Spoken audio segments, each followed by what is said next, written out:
बिस्मिल्लाहिर्रहमानिर्रहीम, अस्सलाम वालेकुम। Welcome back to reaction channel guys. मैं हूं देवाशीष। तो आज हम वीडियो लाया है statue of Sheikh Abdul Qadir Jilani made in India. तो शेख अब्दुल कादिर जिलानी जो कि एक स्कॉलर रह चुके 1077 ईयर में, तो एक प्रीचर भी थे। तो चलिए इनके बारे में सुनते हैं और वीडियो की तरफ चलते हैं। जिंदा शाह मदार के उर्स के मौके पे तख्त पर आकर के बैठ गए हैं गद्दी नसीन सिलसिला मदारिया के। और यहाँ पर देखिए चादर लेकर के लोग तवाफ कर रहे हैं। पे देखिए अकीदत के तौर पे तलवार उठा रहे हैं भाई। तो ये देखिए माशाल्लाह ये पेड़ है और ये पेड़ के नीचे यहाँ पे तलवार रखी हुई है। पर देख सकते हो चिराग जल रहा है। थोड़ा बताएं यहाँ के लोग यहाँ का काजल लगाते हैं जिससे उनको शिफा मिलती है।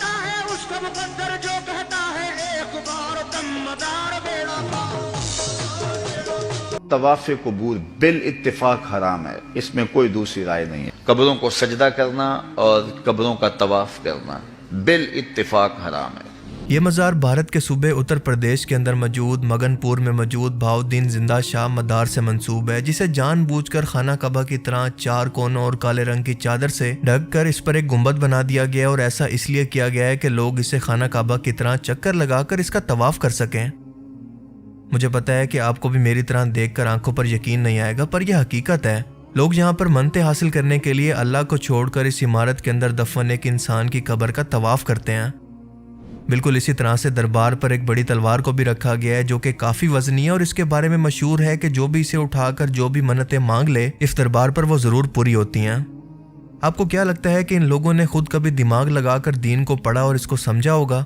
हरगिज़ नहीं, बल्कि ये लोग तो ऐसे कब्र परस्तों से दीन सीखते हैं जो कि इन्हें खुल्लम खुल्ला नंगा शिर्क करने की तावीलें और दलीलें पेश करते हैं। कुछ इस तरह से बातें, वली जब तक जिंदा रहता है वो तब भी मदद करता है, जब कब्र में चला जाए अल्लाह की अता से तब भी करता है, लेकिन दुनिया में रह के वो मदद थोड़ी करता है, कब्र में जाके ज्यादा करता है। अब आप खुद फैसला करें कि ये सब सुनने के बाद कोई न्यूट्रल इंसान खुद को ये कहने से कैसे रोक सकता है कि जैसे हिंदू अपने बुतों को सामने लिटाकर पूजते हैं, तो ये कब्र परस्त लोग मुर्दों को कब्रों में लिटाकर।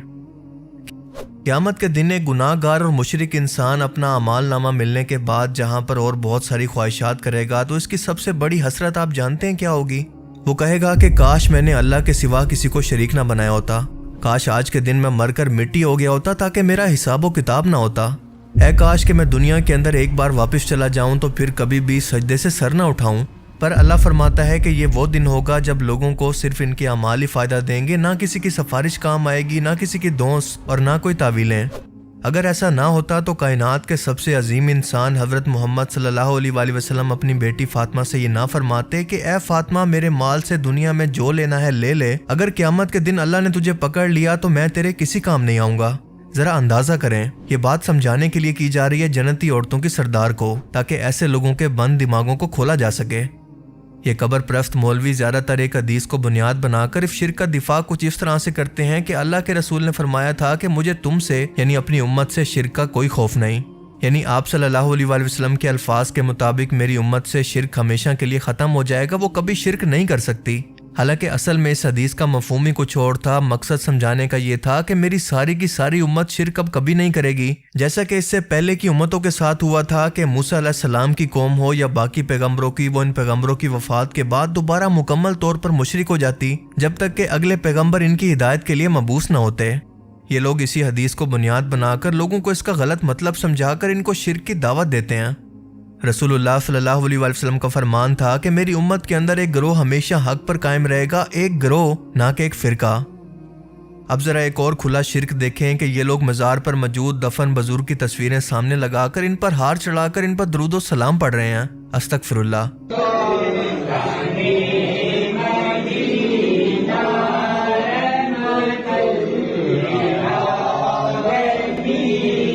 अल्लाह के रसूल सल्लल्लाहु अलैहि वसल्लम ये बात जानते थे कि यह अमल शिर्क की शुरुआत है और शुरू से ही ऐसा होता है कि किसी भी पैगंबर या नेक शख्स की वफात के बाद इसके मानने वाले इस बुजुर्ग की तस्वीरें लगाकर या फिर इसका दरबार बनाकर इसकी पूजा शुरू कर दिया करते हैं। सही मुस्लिम 1182 और सही बुखारी 1341 के अंदर बयान होता है कि अल्लाह के रसूल सल्लल्लाहु अलैहि वसल्लम बीमारी के आखिरी अयाम के अंदर थे।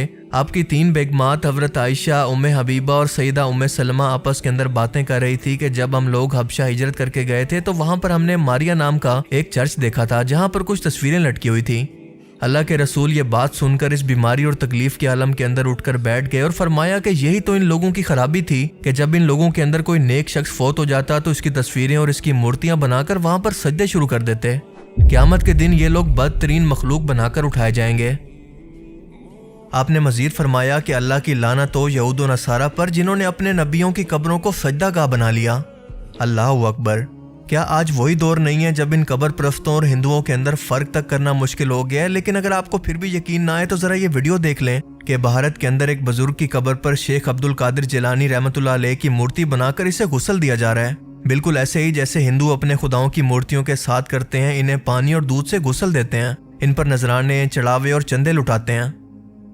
उम्मुल मोमिनीन हज़रत आयशा रज़ियल्लाहु तआला अन्हा फरमाती हैं कि अगर हमें यह खौफ ना होता कि अल्लाह के रसूल की कब्र पर सजदे शुरू हो जाएंगे तो मैं इस कब्र को हमेशा के लिए आम लोगों के लिए खुला छोड़ देती।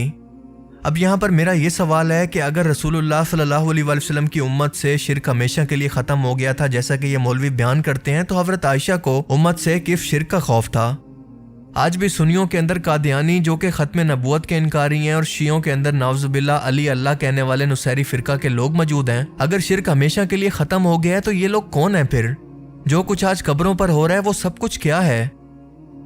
अब जरा इस वीडियो के अंदर इन दोनों लोगों की बातें सुनकर इनके अंदर फर्क तलाश करने की कोशिश करें कि इनके अंदर हिंदू बुत परस्त कौन है और मुसलमान कौन।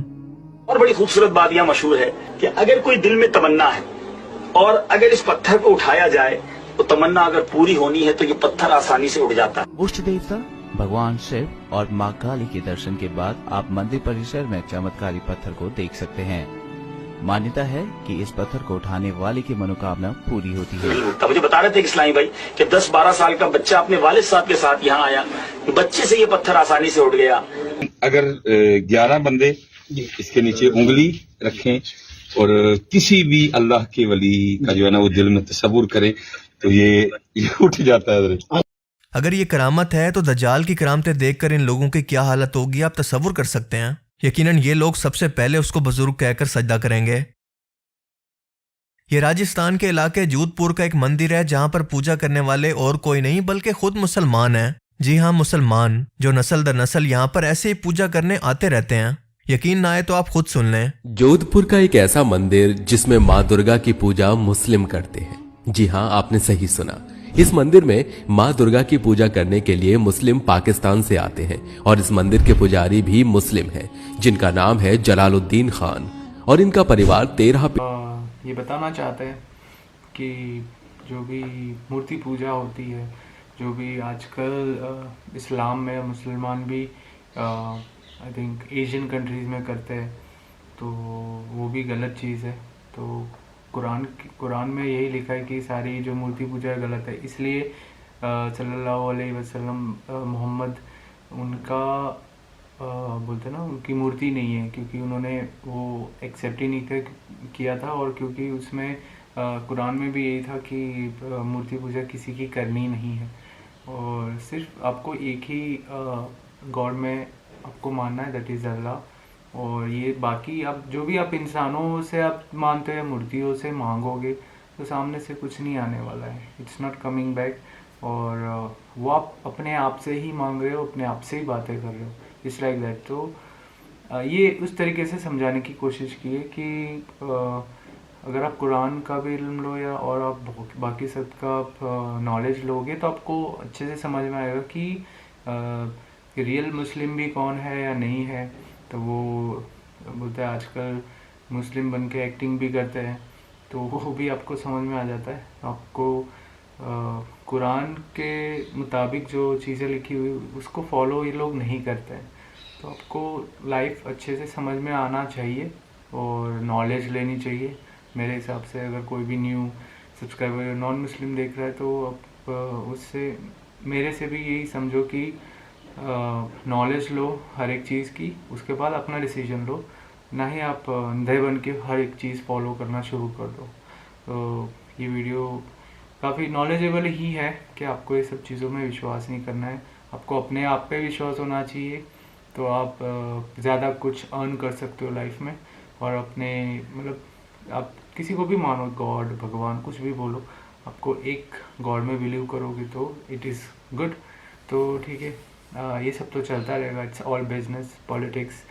तो अच्छा लगा वीडियो सुन के, तो मिलते हैं हम अगले वीडियो में, तब तक के लिए अल्लाह हाफिज़, खुदा हाफिज़, शुक्रान।